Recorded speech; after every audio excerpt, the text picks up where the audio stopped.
G'day legends, I hope you're having a fantastic day and a brilliant start to your week. I see my oncologist this afternoon and he will give me results to see when I can start my final round of chemotherapy. So I will let you know how that goes. We're unsure yet when I can start it. All depends really on my immune system and what those blood results say, but I will let you know. That said, very likely I'm going to miss some very big updates regarding Ukraine and Pokrovsk due to being unwell, but we'll catch up on all of that. Of course, today, as always, we do have a lot to go over. We're going to look at some footage. We're going to look at what Trump has said. We're going to look at the maps over October, a roundup on that. I showed deep states yesterday, but now I'll show other mappers today. We'll, of course, look at the maps. We'll look at Pokrovsk, see what day-by-day updates are happening in this highly important sector. And then from that, we'll look at what many are saying about a maneuver cut off in here that's going to be the savior of Pokrovsk. We'll look at history to show, can this happen? Has this war shown this to be feasible? But then we'll also look at lessons in this war, not doctrine, but more theory about introduction of maneuver and how I see this coming in attritional war versus maybe other analysts, but we'll have a look at that. But the funny thing is, these high-end analysts are coming to a very, very similar conclusion to what we came to as well. So, of course, legends, as always, a lot to go over. Legends, before we get back to the video, I want to take a second to talk about one key component for the future of America's national security. And this is directly related to today's video sponsor, Copper Giant Resources. This is not financial advice. You should always do your own due diligence before making any investment decisions. But in the past, steel and aluminium, these were dominant resources for our national security, and the government made sure these materials were domestically sourced and refined. Now the US, they're realizing there is another key metal that is essential for national security: copper. Copper is at the heart of technology, data centers, AI, modern military electronics, and communications.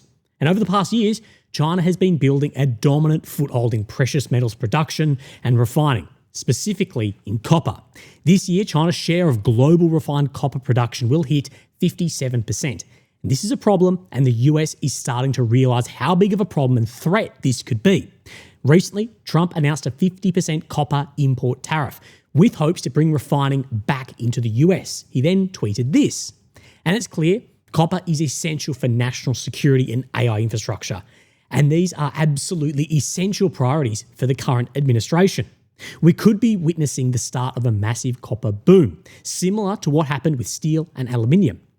Now, here's how this ties back into our sponsor, Copper Giant Resources. Copper Giant, they own 100% of the Mocoa Copper Project, one of the largest undeveloped copper deposits in the Americas, something the Trump administration would love to source copper from. And if the US can't rely on China, they need to source it from somewhere else, and America's could be the place. And data is already showing this, and the US, they're also showing interest. The company's CEO, Ian Harris, he was invited to the US Embassy in Bogota to discuss shipping concentrate to US refineries instead of China. I'd highly consider looking at Copper Giant Resources. The aluminum and steel boom, these created millions for people, and copper could be next. To learn more, visit the link in the description. I'd like to thank the sponsor of today's video, Copper Giant Resources. This is a sponsored segment and is not financial advice. Always do your due diligence before making any investment decisions. Thank you, and back to the video. So where we're going to start is we're going to start with actually a little bit of footage and as well some audio from, of course, the President of the US, Donald Trump. Firstly, I thought I would just show you this because this is very, very interesting. But what we see here is actually a Fab 1500 missed twice. But what it does is it actually bounces off the dirt down here and then impacts behind these houses here. You can see it bounce down off here and then go from there. And in this war, there's going to be a lot of unexploded ordnance absolutely everywhere. And ordnance can operate in weird and funky ways. Speaking of weird and funky, who would have thought modern warfare would look something like this? This is a Russian tank with just everything that can be on it bolted onto it. This is an electronic warfare system at the top here. How you get in and out of this, I'm sort of unsure, but the survivability is absolutely being increased by this sort of modifications, if you will, made to these systems, and we'll see more and more of it. So Trump, in some audio, he has spoken about tomahawks and frozen assets. Now, in this, he says that they're not looking to then take these frozen Russian assets and spend them, but he does say maybe there's talks between the Europeans and Russians about this. And so what I'm saying is, and we've looked at before, is it does look by February that there's a massive deficit in the funding for Ukraine. And I don't see where Europe's going to pull this money unless they do start then pushing on those frozen assets more. We've spoken about the risks in this. He also speaks about tomahawks. So let's have a listen here. We'll just speed this up to 1.5 times. Russian assets, would you say? Are you going to use those as a negotiating tool? What's Europe saying on the frozen Russian assets? So what are you planning to do? This is a totally different question than Nigeria. Yes, so different. That was quite a turn. I'm not doing that. What happens is, I guess Europe and Russia are having discussions. He's not using that as a tool. Not involved in those discussions. Will your administration provide Ukraine with long-range Tomahawk missiles? Is that something that you're not considering that? No, not really. So are you considering it? No, not really. This is what we've spoken about. These tomahawks, they would absolutely make an impact, but are they more useful as a card in the deck for negotiation and climbing than the escalatory ladder than they would actually be if then delivered? But again, like we've said, tomahawks, I know there's just all this talk about it, but what I'm saying is even if it's signed off right now, unless there's been then all this behind the scenes training, allocation, all this, 6 months at a bare minimum, realistically, probably more like 18 months. Those frozen assets, this is going to become more and more relevant into the future and beyond this war as well. We've seen, of course, some of the Europeans expressing some concern about this, saying we didn't even do this in World War II. But also the concern is, but where are we getting the money in the hundreds of billions for not only continuation of the war, but potentially reconstruction also? Even if these are taken and given as reparation for reconstruction, firstly, what then do other states look at and go, well, actually, 80 years ago, you did. But if that is, there's still a gap of hundreds of billions. Say this is $300 billion. At the bill for reconstruction here, many are pointing at nearly $1 trillion.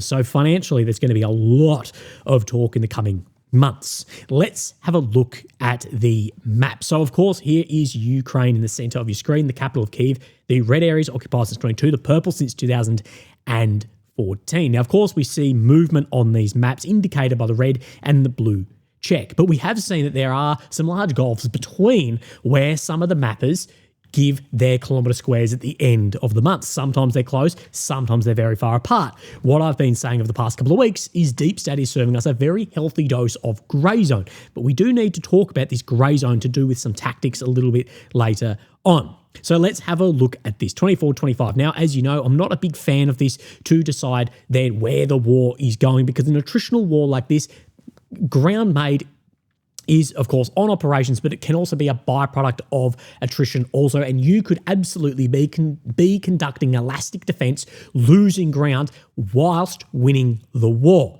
Now, this is where many people are saying this is what Ukraine is doing, elastic defense, withdrawing and attriting that many Russian forces that they therefore are winning the war. What I say is that is what Ukraine should be doing, but I'm not seeing any evidence of this being done due to the pocket after pocket after pocket, and then these operations leading like Kursk. But that is what should be being done. So let's have a look at 24-25. So we come down, of course, to October. I cannot believe that we are in November. Deep State, as we reported yesterday, 267. We have Mr. AMK at 640. So well more than 2 times the amount of ground being shown. Where do I believe this is? I believe this is all down around that Huliopol, Velika, Dnipropetrovsk Oblast sector. That is what I believe. But we look back and we see that, therefore, we're seeing an increase from some of the months prior, as well as an increase from Syriac's maps from the year prior as well, which we can get an idea of battlefield conditions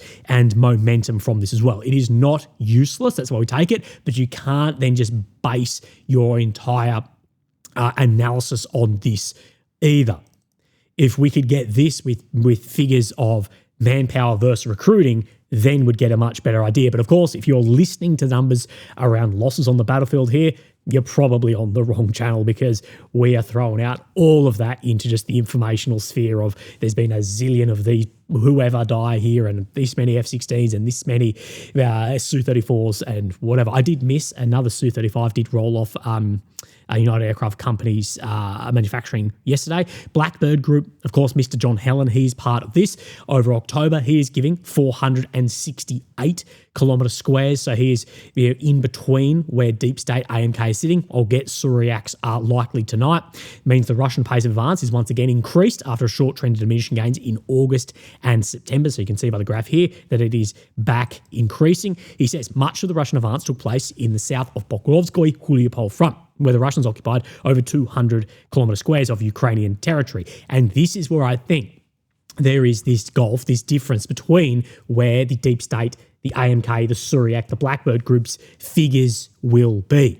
Where these figures are going to be is down around the Huliopol, Velika Novosilka front line. We come down into this sector. You can see some red check in here today, but you can just see a huge amount of grey zone on. Then the Tolstoy Iskra front, you can see that at some points, this is some 5 kilometres deep. And then we're talking, let's have a guess, say more than 10 kilometres. Oh, no, sorry, 5 kilometres. It looked a little off to me, but you can see just in here, you can get a hell of a lot of grey. And then as we come across Veshneve, Verbove, Oleksivka, that this map down in here hasn't been showing a lot of the movements of which we have a lot of geolocations and other mappers to back up. Now, this front, of course, you can see where this checkered line is. Of course, this is crossing into the Dnipropetrovsk Oblast. Let's look then at what a Ukrainian officer here says. The situation in the Dnipropetrovsk region, so this front line, Velika, Huliopol region that we've spoke about, is quite complicated and tense. The enemy has had success and advanced in recent days towards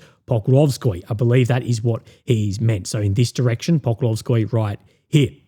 The situation deserves attention on the same level of Pokrovsk, Minograd. That tells me a lot. If he's saying we need to put the attention on here, as in Pokrovsk and Minograd, an area that is currently catastrophic, gives me a lot of thoughts about what may be occurring down here. But you can see this continual falling away and how this is the bane of the existence of the linear warfare bros. So let's start on then the Velika area. See the red check in here. Of course, we showed you that sort of grinding forward. Let's have a look at Mr. AMK's mapping. He says over the past day, 23 kilometre squares was made.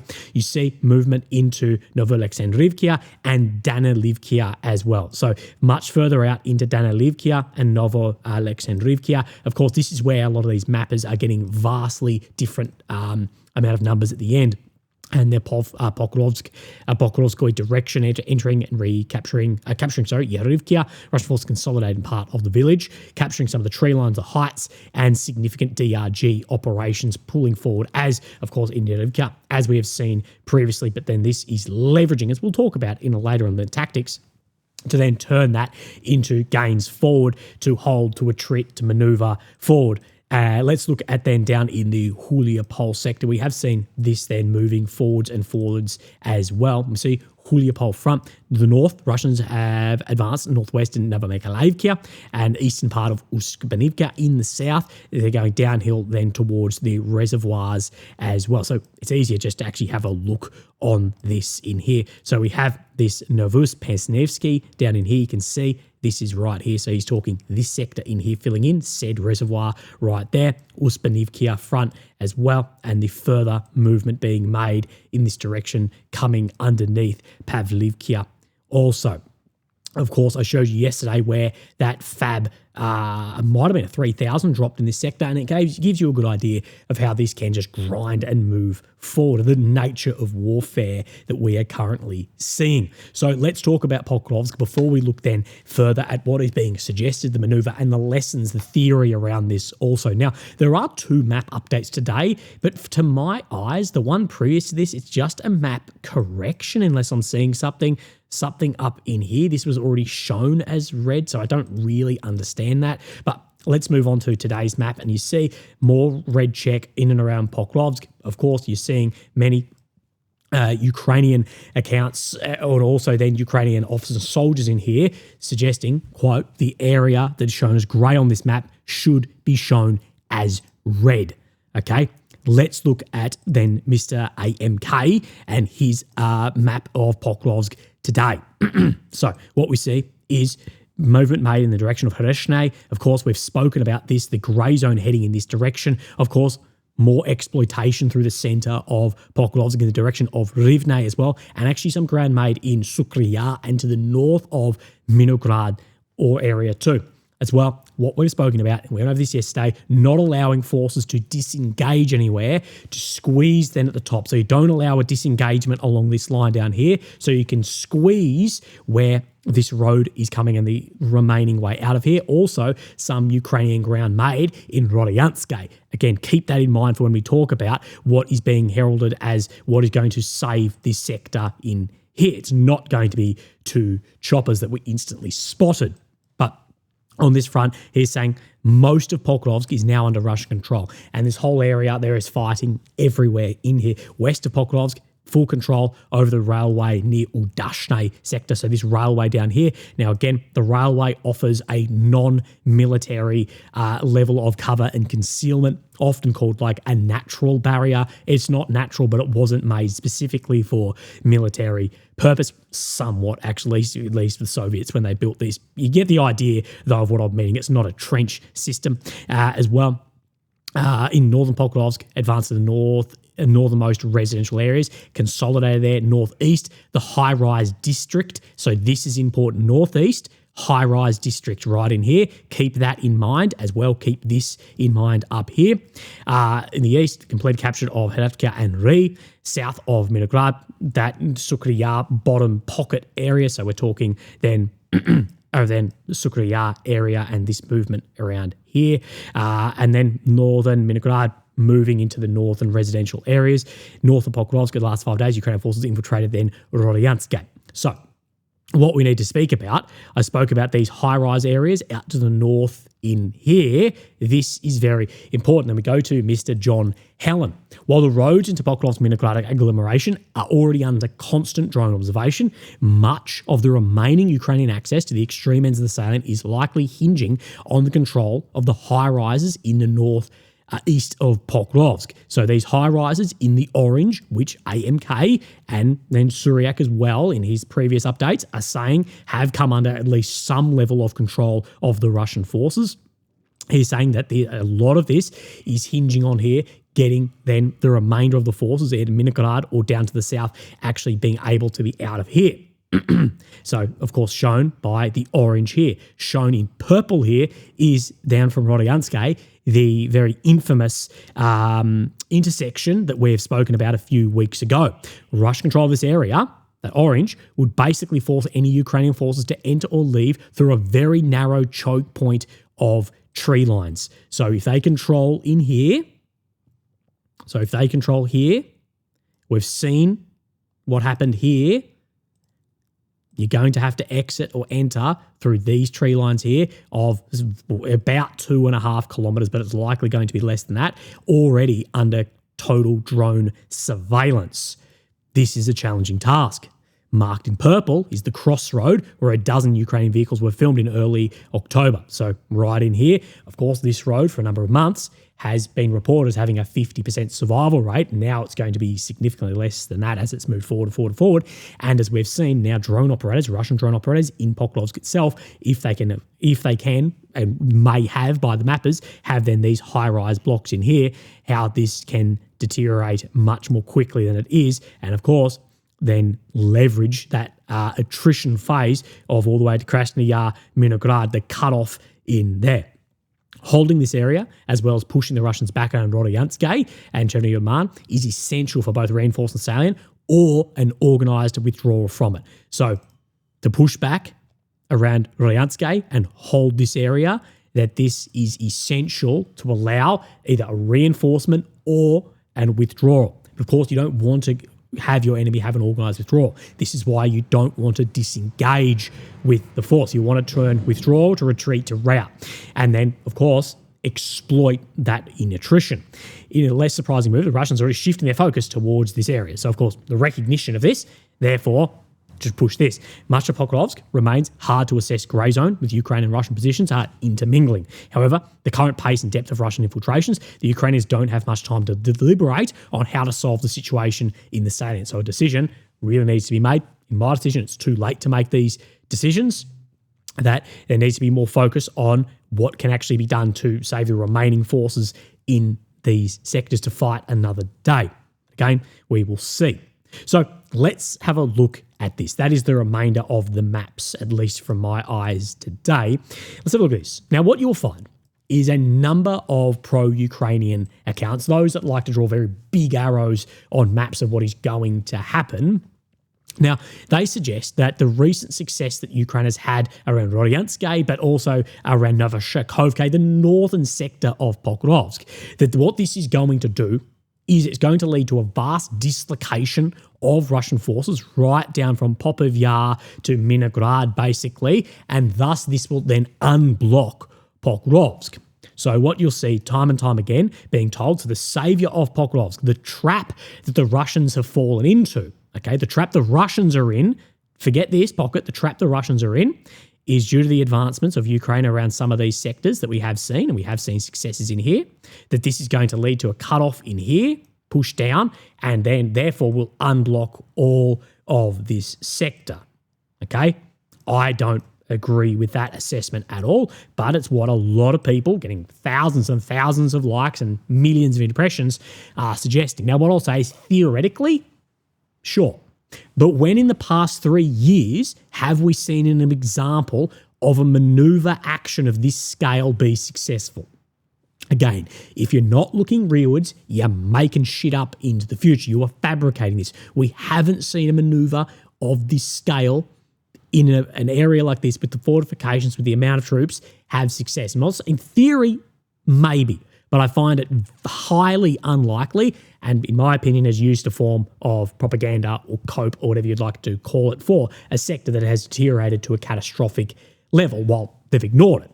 Now, the unblocking operations that we saw down in this sector of the GUR Special Forces in helicopters, I believe this tells us a lot about the state of reserves to be able to push back or free up the southern and northern ends of Pokrovsk, at least to not then abandon other sectors. So, of course, you do have a lot of troops in other areas, but the abandonment of this, you could see then larger movements being made. I think that tells us a lot. If you're using those forces to do this, I think it tells us a lot about the state of the forces in general. But I find this movement and this unblocking, I haven't seen any evidence of this in the war since 22 when we saw then the war settle into the attritional protracted phase. Highly unlikely. Now, the most likely course of events that I believe we'll see, and we've seen time and time again in all of these pockets, is just a grinding attritional operation through the enveloped area, keeping the opposing forces frontally engaged to prevent an orderly withdrawal or a non-costly withdrawal out of said pocket.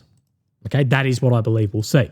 Now, let's go through this. But talking about maneuver warfare, now it's named Pokrovsk maneuver, I think that's unlikely, but this is interesting to look at too, is this article by Dr. Jack Waitling, Emergent Approaches to Combined Arms Maneuver in Ukraine. Of course, this was published with RUSI. Ukrainian forces began to develop novel approaches to combined arms maneuver, incorporating new capabilities to bear scrutiny for NATO armies. So basically taking from this lessons that we need to learn and what we are seeing. But what I'll say is this article follows a very small selection of units, a lot of theory, not broader changes, shifts, doctrine that we are seeing.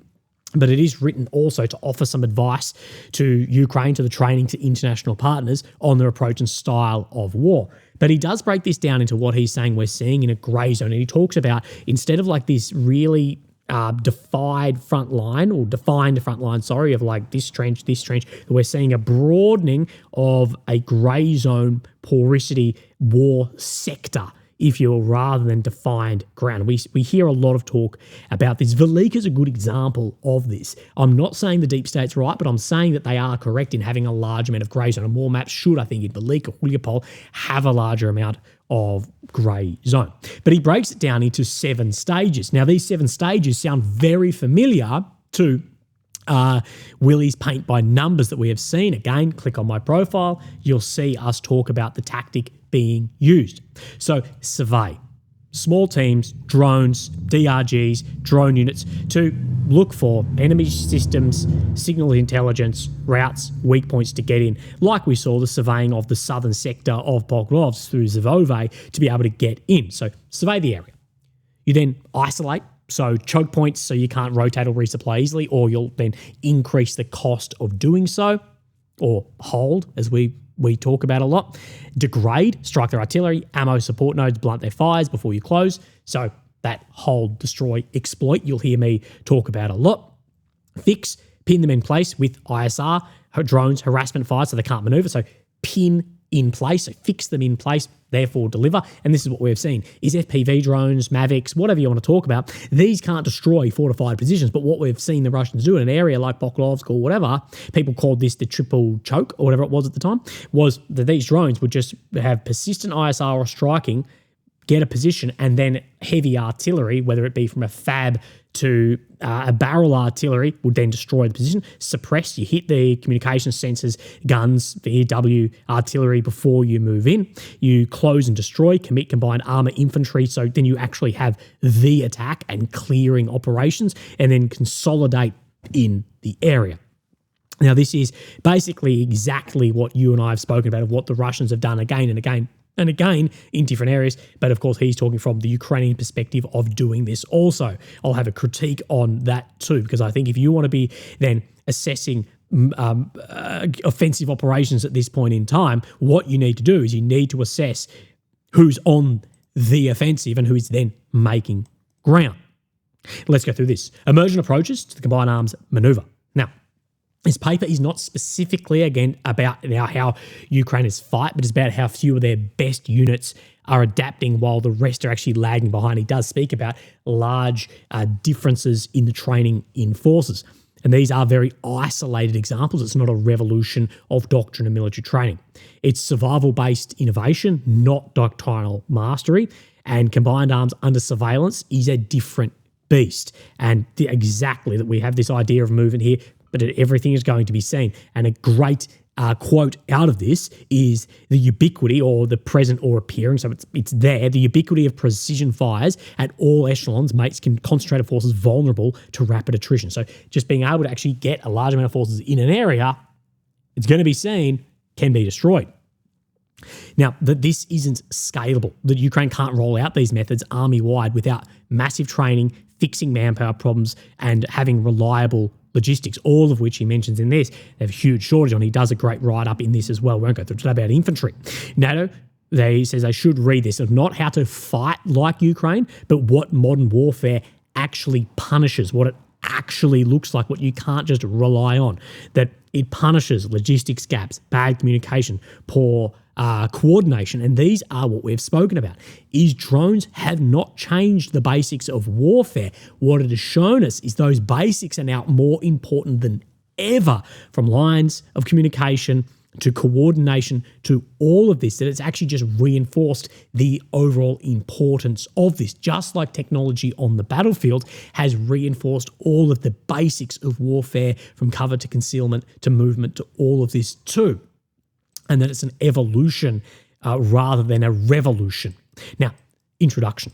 Since the start of Russia's full-scale invasion of Ukraine, there's been a debate as to the usefulness of various platforms in the contemporary battlefield and the implications of new technologies established for the concept of combined arms warfare.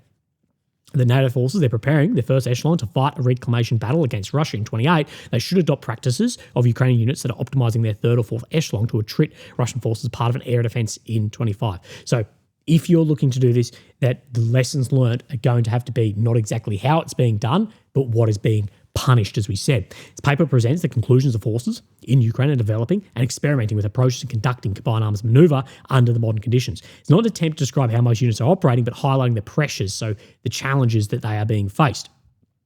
It explores concepts developed and successfully by a subset of units that have disproportionate success. So it's not army-wide. These units are analogues of NATO battle groups. That's how they are functioning. Ukrainian units combine tools of modern war and endeavours highlight the specific utility of different approaches. The emerging concept presented, this paper envisages a contact battle with a demarcated geographic area bounded by open terrain. So you basically have an area of war, not defined fronts. Ukrainian forces describe a middle battle area from which the enemy supporting fires and enablers operate. A deep battle area, the forces of contact can assemble and be resupplied. Ukrainian forces work to survey the middle ground while countering enemy surveillance, blah, blah, blah. Before isolating, then you systematically degrade capabilities exactly like it went. Then you close on the territory exactly as those 7 stages we went through, or what I've spoken about of the paint by numbers theory, or on my channel, that video was spoken about of the tactics that the Russians are using, from motorcycles to FABs to TOS, etc. But what I would say, this paper for research purposes would be much more valuable, although more disliked, if it actually focused on looking at the site that is using this way more commonly, use training specifically in this, and is actually advancing at then pace. The paper is based on routine engagements with brigades and line of contact, and through a whole bunch of different units from EW to drones, etc. We'll just speed through this because it just gives us an idea of what we've spoken about to cement these ideas. Challenges to combined arms maneuver. The current concept of combined arms maneuver emphasises the concentration of armour, infantry and artillery at a point in time, surprising the enemy and thus fracturing the cohesion and enabling their defeat in detail. This was the concept for the operation that Ukraine planned and trained of the 23 offensive. We saw how that went because then it suffered very high losses, relatively small area. This gave us a large amount of idea about how combined arms warfare, concentration of forces actually looks. Now, combined arms maneuver can be enemy-centric. So it can be enemy-centric. You place the enemy in a position where they will suffer disproportionate losses if they continue to fight. Or terrain-centric, whereby movement and fires undermine the enemy's ability to hold key terrain. Usually framed as positional warfare. It's often held in contrast to attritional warfare, although this is unhelpful, since all warfare is attritional. Instead, the appropriate question is how a force can, by using combination of tools, maximise enemies' relative losses. And that's what you try to do, is maximise relative losses either by using terrain or then have a disproportionate loss using enemy-centric tactics, place them in a position where you can push through and then attrit down. Several challenges to the established approach, combined arms maneuver, have emerged. First, the pervasive networks and sensors, the ability to achieve surprise is difficult. A phenomenon as battlefield transparency, just that everything is seen by someone somewhere, and if it's not seen, sorry, may not have happened. The second challenge is enabled by the first, is that the ubiquity of precision fires at all echelons makes concentrated forces vulnerable to rapid attrition. So again, because everything is seen, concentrated forces, you can have rapid attrition.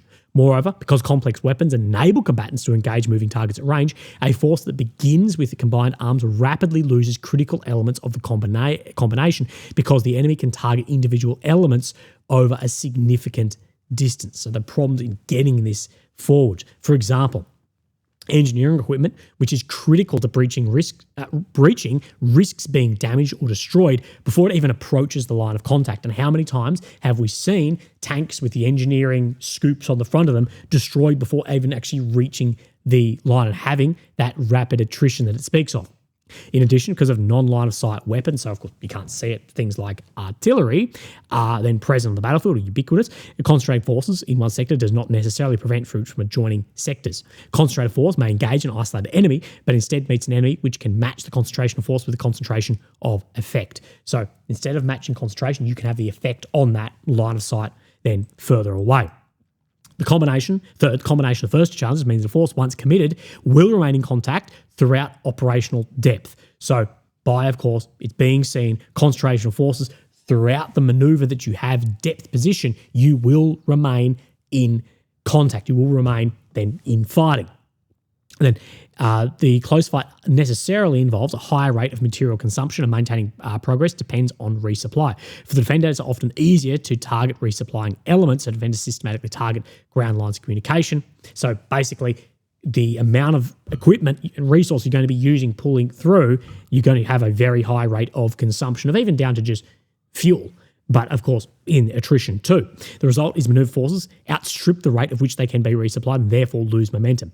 This prevents the exploitation phase from developing and allows the enemy time to reset their defences. So because you're going to outstrip, it'll stall down, lose momentum.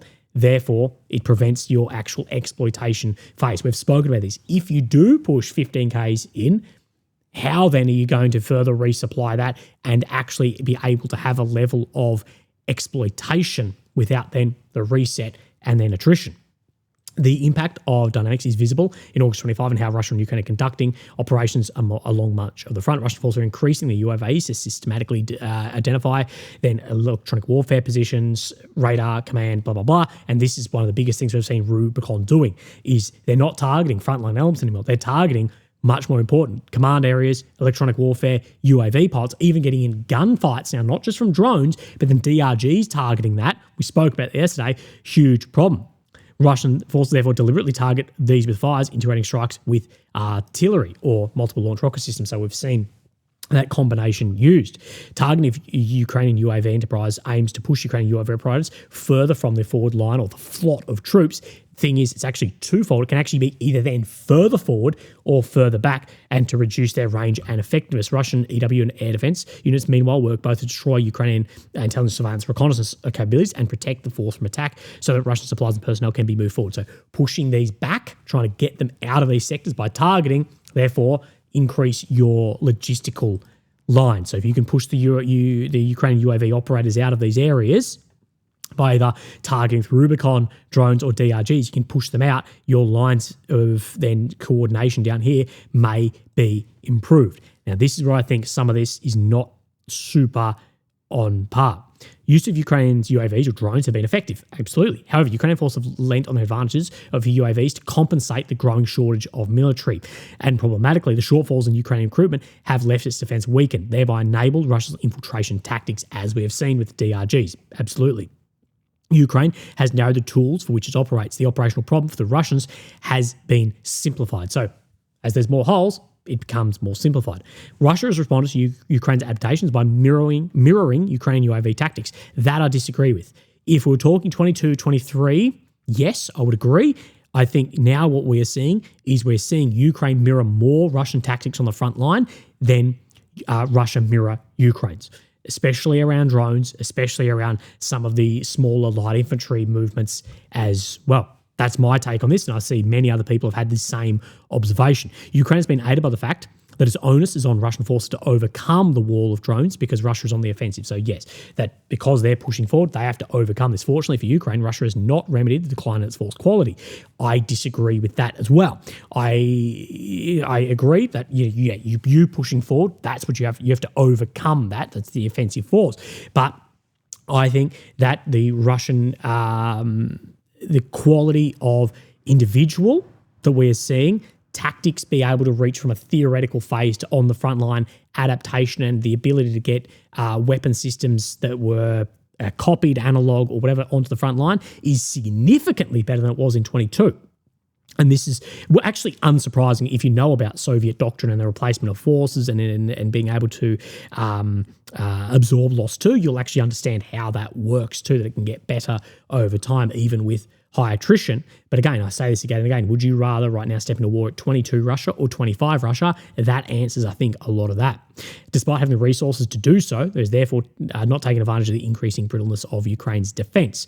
Now, again, I think the resources of the Russian forces are far greater than their actual effectiveness power, especially the Russian Air Force.